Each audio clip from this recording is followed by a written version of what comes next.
Hi guys, welcome to another video, and in today's video I'm going to be talking about, I will just write it, non-linear graphs. So इससे पहले वाली video में I have discussed the linear graphs, तो अगर आपने वो नहीं देखे हैं तो चेक दैट आउट, क्योंकि ये थोड़ा सा इससे आगे रहने वाला है। तो जिन्होंने देख लिया है, let's get started. So non linear graphs के बारे में पढ़ने से पहले हम लोग डिस्कस कर लेते हैं कि आज की वीडियो में हमको क्या क्या डिस्कस करना है। First is linear graphs. Linear graphs मैं पहले से डिस्कस कर चुकी हूँ, तो ये सिर्फ एक कंपैरिजन पर्पस के लिए यूज होने वाला है यहाँ पे, ठीक है। Second thing is exponential graphs, ठीक है। एक्सपोनेंट पता है सबको क्या होता है, 2 की पावर 2 लिखेंगे तो यहाँ पे जो पावर में है दैट इज एक्सपोनेंट, नीचे है वो बेस है। So I guess everybody is clear with what is an exponent. Third one is a parabola, ठीक है, and the fourth one is a hyperbola. Okay, so ये सबको डिस्कस करना है हमें आज के इस वीडियो में। So let's not waste any time and let's get started. So सबसे पहले तो हम लोग बात करेंगे लीनियर और एक्सपोनेंशियल ग्राफ्स की, ठीक है। तो लीनियर और एक्सपोनेंशियल में फर्क क्या होता है पहले ये देख लेते हैं, है ना। तो 2, if I'm writing let's say 2 4 6 8 10 12, okay, तो ये एक इंक्रीजिंग ऑर्डर में मैंने एक सीरीज लिखी है ना। और 2 4 16 256, ठीक है, ये भी मैंने एक इंक्रीजिंग ऑर्डर में सीरीज लिखी है। दोनों के दोनों जो सीरीज है वो इंक्रीजिंग ऑर्डर में दिख रहा है तुम्हें साफ साफ, क्लियर। अब पहली सीरीज के अंदर तुम देख रहे हो कि डिफरेंस जो है वो कितना है, +2 का है। फिर यहाँ डिफरेंस कितना है, +2 का है। 6 और 8 में डिफरेंस कितना है, +2 का है। 8 और 10 में कितना डिफरेंस है, +2 का है, एंड सो ऑन। तो यानी कि फर्स्ट सीरीज में जो इंक्रीजिंग सीरीज है उसमें दो नंबर्स के बीच का डिफरेंस भी जो है वो कांस्टेंट है। I know you have studied what is AP and what is GP, वही मैं एक्सप्लेन कर रही हूँ यहाँ पे, क्लियर। तो AP GP is arithmetic progression and geometric progression for those who don't know. नहीं पता है तो कोई बात नहीं, जाने दो, यहाँ बात करते हैं, ठीक है। सो 2 to 4 में डिफरेंस कितना है, 2 का। 4 to 16 में कितना हो गया, 12 का। यहाँ कितना हो गया, 240 का, right. So as you can see the difference is not constant. ऊपर वाले सीरीज में तुम देख रहे हो कि डिफरेंस भी कांस्टेंट है, चाहे हमारा नंबर इंक्रीज हो रहे हैं बट डिफरेंस इज कांस्टेंट, है ना। और सेकंड वाले में तुम देख रहे हो कि डिफरेंस जो है वो भी बढ़ रहा है, ठीक है। तो ऐसे इंक्रीज को, जब हमारा डिफरेंस कांस्टेंट रहता है, हम उसको बोलते हैं लीनियर इंक्रीज, ठीक है। और ऐसे डिक्रीज को हम कहते इंक्रीज को हम कहते हैं एक्सपोनेंशियल इंक्रीज, जब डिफरेंस भी साथ साथ एकदम मस्त बढ़ रहा होता है, ठीक है। सो एक्सपोनेंशियल इंक्रीज हो गया ये भी लीनियर इंक्रीज है। सिमिलरली सेम लाइंस पे चलेंगे हमारा डिक्रीज, लीनियर डिक्रीज और एक्सपोनेंशियल डिक्रीज। जब जो डिफरेंस है वो कॉन्स्टेंटली सेम हो, मतलब कॉन्स्टेंटली सेम डिक्रीज हो रहा हो हमारे नंबर्स में, तो हमारा हो जाएगा लीनियर डिक्रीज। और अगर हमारा डिफरेंस भी बढ़ रहा हो डिक्रीज में, मतलब difference is also decreasing, that in that case it is going to be exponential decrease, clear। So difference clear हो गया दोनों के अंदर, I hope you don't have any issue in that, okay। तो इनके ग्राफ्स को डिस्कस कर लेते हैं पहले and then we will be good to go. तो first graph that I am going to be discussing, actually I want to discuss 4 graphs, और उन चारों ग्राफ से हमारा सारा का सारा क्लियर हो जाएगा एक्सपोनेंशियल और लीनियर में डिफरेंस क्या होता है, ठीक है। So first one is y is equal to mx। बहुत सिंपल है, ये तो कल ही पढ़ा था, तो इसमें कोई बड़ी बात तो है नहीं। Second is y is equal to m e⁻x। देखो I will tell you what is e, calm down, ठीक है। अगर तुम्हें नहीं पता है तो I will tell you what is e, and पता है तो that's great. So third one is y is equal to -mx, और the fourth one is y is equal to m e⁻x, ठीक है। तो इन चारों का ग्राफ जैसे ही हम पढ़ते हैं हमें सारा का सारा डिफरेंस क्लियर हो जाएगा between linear and exponential graphs, clear. तो पहले से स्टार्ट करते हैं हम लोग फटाफट से। y is equal to mx है। अब सबसे पहले तो मैं इन सब में m को 1 लेके चल रही हूँ बिकॉज आई वॉन्ट टू, बहुत चीजें सिंपल हो जाएंगी, है ना। सो ये m हट गया तो ये हो जाएगा y is equal to x। First graph बहुत ही सिंपल ग्राफ है ये तो, ठीक है। अगर मैं x को लेती हूँ 1, y इज ऑल्सो 1। x को लेती हूँ 0, y इज ऑल्सो 0। और x को लेती हूँ अगर infinity, y is also infinity. तो फटाफट से ये ग्राफ प्लॉट कर लेते हैं हम लोग। ये स्ट्रेट लाइन इसको इमेजिन करना, ठीक है। Okay, so 0,0 is y, one of the point, 1,1 is another point, and let's say ये इन्फिनिटी है और ये यहाँ का इन्फिनिटी है, सो this is another point. So this kind of a straight line graph is what I get. Yes, I'm so sorry, what is this, ठीक है। So this kind of a straight line graph I will be getting 1,1 infinity, infinity and 0,0, clear। तो इस kind of graph को हम बोलेंगे linear increase, ठीक है। I think I have discussed the linear equation y is equal to mx plus c where c is the intercept, m is the slope, y and x are abscissa and ordinate respectively. So ये सब हम discuss कर चुके हैं. I don't think I'll waste much time here. Second graph which I need to draw for you is y is equal to e to the power x. अब यहाँ देखो, ठीक है. Now पहले ड्रॉ करने से पहले मैं एक चीज थोड़ा सा एक्सप्लेन करना चाहूंगी. x जो है ये हम लोग कुछ भी ले सकते हैं. We can take it as 1, we can take it as 0, we can take it as infinity, we can take it as फलाना, whatever we want to take, हम लोग x को ले सकते हैं. क्लियर. लेकिन जो भी हम x को लेंगे उस पर डिपेंड करेगा कि y की वैल्यू क्या आती है ना. फॉर एग्जाम्पल अगर मैं x को लेती हूँ लेट्स से 0, ठीक है, मैं यहाँ पे x को 0 ले लिया तो y क्या हो गया e to the power 0 and anything raise to power 0 is 1. ये तो हम बचपन में पढ़ के आए हैं ना. So y becomes equals to 1, right? तो यहाँ हमने देखा कि हम x को जो मर्जी ले लें, x एकदम इंडिपेंडेंट फेमिनाजी है, whereas y is dependent on the value of x, ठीक है. तो इसलिए हम लोग इस केस में x को बोलेंगे इंडिपेंडेंट वेरिएबल, क्योंकि ये किसी पे डिपेंड नहीं कर रहा, ये किसी की नहीं सुनता, ये व्हाटएवर हो सकता है. whereas y on the other hand is a dependent one, क्योंकि ये x की वैल्यू की सुनता है. जो भी x की वैल्यू होगी उस पर डिपेंड करेगी कि y की वैल्यू क्या है. so y will be a dependent variable. है तो दोनों वेरिएबल्स ही ना, एक डिपेंडेंट है एक इंडिपेंडेंट है. Is it clear? अब आगे बढ़ते हैं. सो मजाक में मैंने तुम्हें पहला पॉइंट बता भी दिया. The first point is x is equal to 0, y is equal to 1. the second point is if I say x is equal to 1, तो y क्या हो जाएगा? y is equal to e to the power 1. Anything raised to power 1 is that number and that is e. सबसे पहले तो मैं बता दूंगी what is e. See, e is nothing but 2.717. ठीक है. अब तुम ऐसा सोच सकते हो कि यार तुम इतना स्टाइल क्यों मार रहे हो, instead of writing e you can just write 2.717. But no, I will explain why मैं e को मतलब 2.717 ना लिख के e लिख रही हूँ in the tomorrow's video when I will talk about logs and everything. But फिलहाल के लिए जस्ट रिमेंबर e होता है 2.717, हमेशा यही होता है, हमेशा ये रहेगा, एंड रिमेंबर दैट. ठीक है. Next one is if I say x is equal to infinity, ठीक है, तो y क्या हो जाएगा? So y is equal to e to the power infinity.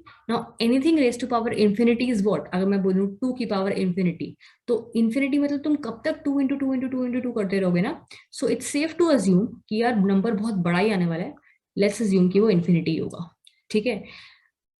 लेकिन एक इसकी एक्सेप्शन है. अगर मैं 1 की पावर इंफिनिटी करूंगी तो आंसर हमेशा 1 ही रहता है. 1 इंटू 1 इंटू 1, तुम कितनी बार भी कर लो आंसर 1 ही आएगा.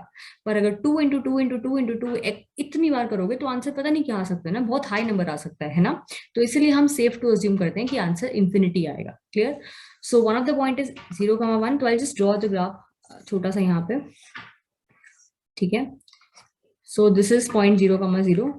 Now, first point is 0,1. X is 0, y is 1.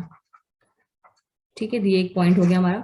Second is 1, 2.717. तो x is 1, y is 2.717. Somewhere यहाँ पे होगा. अगर ये 2 है तो यहाँ पे होगा अराउंड. तो ये वाला पॉइंट है. See, it's become a little messy. I'll just delete it again and do it all again. And the last point is infinity, infinity, जो अराउंड यहाँ पे होगा. So this curve will go something like this. Clear. ये infinity comma infinity around यहाँ पे लाई करेगी. Right. सो ऐसा सा कुछ ये ग्राफ आएगा. Clear. So can you see how different is a linear gradation और linear increase from an exponential increase. मतलब अगर मैं इसको थोड़ा क्लियर बनाऊं तो ये ऐसा आता है. मतलब यहाँ स्टार्ट होगा तो ऐसा आएगा. ठीक है. Linear increase on the other hand अगर इंटरसेप्ट हमारा 1 हो यहाँ पे तो वो ऐसा जाएगा. Clear. Now I talk about decrease. अब डिक्रीज के बारे में बात कर लेते हैं. ठीक है. Next one being y is equal to minus mx and y is equal to m तो हटा दिया मैंने यहाँ से. ठीक है. e to the power minus x. अब इसके बारे में देखते हैं. सिंपल, ये तो हमारा वैसे ही हो जाएगा. m को मैंने हटा दिया यहाँ से, माइनस x हो गया. तो x when it is equal to 1, y is equal to minus 1, x is equal to 0, तो y will be equal to minus 0, तो 0 ही होता है ना. जब x is equal to infinity, y is equal to minus infinity. ठीक है. तो ये वाला ग्राफ कुछ ऐसा आएगा हमारा.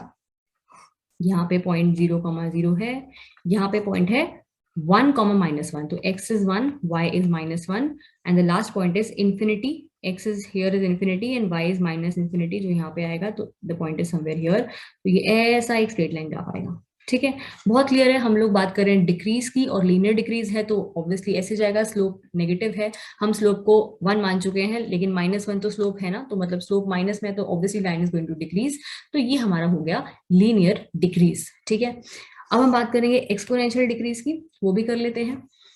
सो नाउ अगर मैं x को लूं, अब ध्यान से देखना, ठीक है, x को लूं अगर 1, तो y कितना हो जाएगा, e टू द पावर -1, यानी कि 1/e। ये एक बेसिक एक्सपोनेंट्स एंड पावर्स की एक प्रॉपर्टी होती है जो तुम्हें पता होगी। ठीक है, अगर मैं x को लूं 0, तो y कितना हो जाएगा, anything raise to power 0 is 1, so y is going to be equal to only e। ठीक है, e raise to power 0 is only e। Okay, and the last one is, अगर मैं x को लूं इंफिनिटी, तो y क्या हो जाएगा। So this you have to think. ठीक है, x मैंने लिया इंफिनिटी, y क्या है, e to the power minus infinity, यानी कि 1/e की पावर इंफिनिटी। ठीक है, अब ये कैसा होगा, अगर मैं बोलूं 1 which is a very small number is divided by a very large value, let's say I divide 1 by 1000। ठीक है, आंसर इज 0.001। ओके, तो अब मैं 1000 भी ना करके 1 डिवाइडेड बाय 10 मिलियन करती हूँ अगर, तो answer is going to be 0.00000, बहुत सारे जीरो के बाद 1। ठीक है, तो it is safe to assume कि answer is 0। Clear, so 1 divided by e raised to power infinity is equal to 0. So the point is infinity comma 0. ये चीज समझने वाली थी। तो तुम्हारा ग्राफ कैसे आएगा, ग्राफ आएगा तुम्हारा, एक पॉइंट है तुम्हारा क्या, ध्यान से देखो, 1 comma x is 1। ठीक है, when x is 0 your y is e, here is 1, here is 2, नीचे जाके इंफिनिटी है, यहाँ पे 2 है, and here is the negative line and so on. ठीक है, तुम्हारा ग्राफ जो है वो आएगा ऐसे, और ये जो लास्ट वाला पॉइंट है ना, ये पॉइंट है तुम्हारा इंफिनिटी कॉमा 0 का पॉइंट। ठीक है, क्योंकि x is, you can see infinity and the y is 0। Clear, is this clear. So अगर मैं तुम्हें बहुत ही क्लियर लैंग्वेज में बोलूं, तो मेरा जो लीनियर इंक्रीज होता है ना, linear increase is this and exponential increase is this। ठीक है, linear decrease is, it can be this, it can be this also, it can be, depending on whatever the slope is, the value of slope is and the value of intercept is। ठीक है, and the linear decrease is, exponential decrease is what, it's something like this, और अगर यहाँ पे intercept है तो it's something like this। Clear? So linear increase, linear decrease, exponential increase, exponential decrease is clear to all of us. Now we move on to the next topic, that is parabolas. Okay? Again, very, very important. So अगर तुम बहुत ध्यान से देखो ना, मतलब एकदम ध्यान से देखो इसको, तो तुम्हें रियलाइज होगा कि parabola is nothing but a special case of exponent only. ठीक है, हमने क्या किया था, y is equal to e to the power x किया था। अगर मैं इसको y is equal to e to the power 2 कर दूं, तो ये पैराबोलिक इक्वेशन बन जाएगी। खैर ये तो फिलहाल एक कांस्टेंट है, क्योंकि e जो है वो खुद एक कांस्टेंट है, यहाँ पे एक ही वेरिएबल है जो कि y है, बाकी कोई वेरिएबल रहा नहीं है अब। लेकिन मैं बात कर रही हूँ पैराबोलास की। क्लियर, सो सबसे पहला वाला I am just saying y is equal to x square, ये मेरा पहला एग्जाम्पल है which I want to take. Clear, now as I said, x की वैल्यू कुछ भी हो सकती है, बट y की value will depend on the value of x। ठीक है, तो जो डिपेंडिंग वेरिएबल होता है, मतलब जो डिपेंड कर रहा होता है दूसरे वाले पे, जो इंडिपेंडेंट होता है वो तो इंडिपेंडेंट होता है, जैसे कि x यहाँ पे है, but y is the dependent one, है ना, तो उसकी तरफ हमारे पैराबोला का हमेशा मुंह खुलता है, क्योंकि ये y एक्सिस है, x एक्सिस है, y is the depending one, dependable, तो इसकी तरफ हमारा मुंह खुल जाएगा। ठीक है, अब तुम देख रहे हो एक्सपोनेंशियल सिर्फ इतना था, है ना, ऐसे ऐसे था एक्सपोनेंशियल सिर्फ, है ना, लेकिन यहां तुम देख रहे हो कि ऐसे भी आ गया। कैन यू थिंक कि ऐसा क्यों हुआ, ऐसा इसलिए हुआ क्योंकि यहाँ पे स्क्वायर है, और तुम्हें पता है -1 का स्क्वायर करो या 1 का स्क्वायर करो, आंसर 1 ही आना है। ठीक है, तो इस साइड से तुम देखोगे या इस साइड से देखोगे, answer is going to be the same. Clear, क्योंकि एज यू कैन सी इस पॉइंट पे और इस पॉइंट पे the value of y is constant just this for this point. Clear? तो इसीलिए हमारा यहाँ पे तुम देख रहे हो कि दोनों साइड का तुम्हारा जो है ग्राफ फॉलो कर रहा है। Clear? So this is my depending variable and independent variable, I think is clear to you. If I say x is equal to y square, तो ये कैसा हो जाएगा? अब यहाँ पे x is the dependable variable है ना, तो x की तरफ हमारा ग्राफ जो है वो खुलेगा ऐसे। Is it clear? अभी इन दोनों केसेस में मेरे पास कोई भी इंटरसेप्ट नहीं है, इंटरसेप्ट अभी तक इन्वॉल्व नहीं हुआ है। जब आगे जाके इन्वॉल्व हो जाएगा I will let you know. जब भी हम आगे जाके कोई भी लेट्स से काइनेटिक्स की इक्वेशन पढ़ेंगे जहाँ पे इंटरसेप्ट इन्वॉल्व हो रहा होगा, I will introduce that first and then only move on with the next part. Now since the video is already quite long, I would not make it like even longer by introducing hyperbolas also. मैं next video की starting में पहले hyperbolas कराऊंगी and then I will introduce the logarithms and all. So if you like the video, then share it with your friends and also press the like button. And if you have any doubts, then please comment down below and I will definitely try to answer. So that's pretty much it. Thank you so much.